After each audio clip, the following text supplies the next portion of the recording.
ಸೋಮವಾರಪೇಟೆಯ ರಸ್ತೆಯ ಪಕ್ಕದಲ್ಲಿ ಚೆಂದಾಗಿದ್ದ ಚರಂಡಿಯನ್ನ ಅಗೆದು ಹಾಕಿದ ಗುತ್ತಿಗೆದಾರ ನಾಪತ್ತೆಯಾಗಿದ್ದು, ಮನೆಯ ತಡೆಗೋಡೆ ಕುಸಿದು ಅಪಾಯಕಾರಿ ಸ್ಥಿತಿಯನ್ನ ತಲುಪಿದೆ.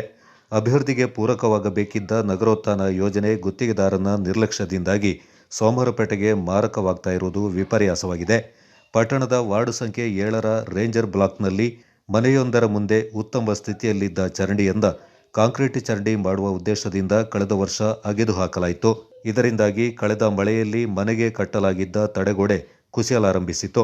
ಆದರೆ ಈ ಬಗ್ಗೆ ಪಟ್ಟಣ ಪಂಚಾಯಿತಿ ಆಗಲಿ ಗುತ್ತಿಗೆದಾರನಾಗಲಿ ತಲೆಕೆಡಿಸಿಕೊಂಡಿಲ್ಲ. ಇತ್ತೀಚೆಗೆ ಅಗೆದು ಹಾಕಿರುವ ಸ್ಥಳವನ್ನು ಬಿಟ್ಟು 20 ಮೀಟರ್ ಮುಂದೆ ಹೊಸ ಚರಂಡಿಯನ್ನ ನಿರ್ಮಾಣ ಮಾಡಲಾಗಿದೆ. ಚರಂಡಿ ಸರಿಯಾಗಿ ನಿರ್ಮಾಣವಾಗದೆ ಕಸಕಡ್ಡಿ ಮನೆ ಮುಂದೆ ಶೇಖರಣೆ ಆಗ್ತಾ ಇದೆ. ಮತ್ತೊಂದು ಕಡೆ ತಡೆಗೋಡೆ ಕುಸಿತಾ ಇದ್ದು ಮನೆಗೆ ಅಪಾಯವಾಗುವ ಸಾಧ್ಯತೆ ಇದೆ. ಆದರೆ ಪಟ್ಟಣ ಪಂಚಾಯಿತಿ ಆಗಲಿ ಆಡಳಿತ ಮಂಡಳಿ ಆಗಲಿ ಅಧಿಕಾರಿಗಳಾಗಲಿ ಈ ಬಗ್ಗೆ ಗಮನ ಹರಿಸಿಲ್ಲ. ನಗರೋತ್ಥಾನ ಯೋಜನೆ ಗುತ್ತಿಗೆ ಪಡೆದ ಗುತ್ತಿಗೆದಾರ ಸರಿಯಾಗಿ ಕಾಮಗಾರಿ ನಡೆಸದೇ ಇರುವುದರಿಂದ ಸಮಸ್ಯೆ ಉಂಟಾಗಿದೆ ಎಂದು ವಾರ್ಡ್ ಸದಸ್ಯ ಜೀವನ್ ಆರೋಪಿಸಿದ್ದಾರೆ. ನಗರೋತ್ಥಾನ ಪ್ರಾಜೆಕ್ಟಲ್ಲಿ ಕಳೆದ ವರ್ಷ ಆಗಿತ್ತು ಅನುದಾನದಲ್ಲಿ ನನ್ನ ವಾರ್ಡ್ಗೆ ಬಂದಿರೋ ಎಲ್ಲ ಕೆಲಸದಲ್ಲಿ ಇದೊಂದು ಚರಂಡಿ ಕೆಲಸ ಅರ್ಧದಲ್ಲಿ ನಿಂತೋಗಿದೆ.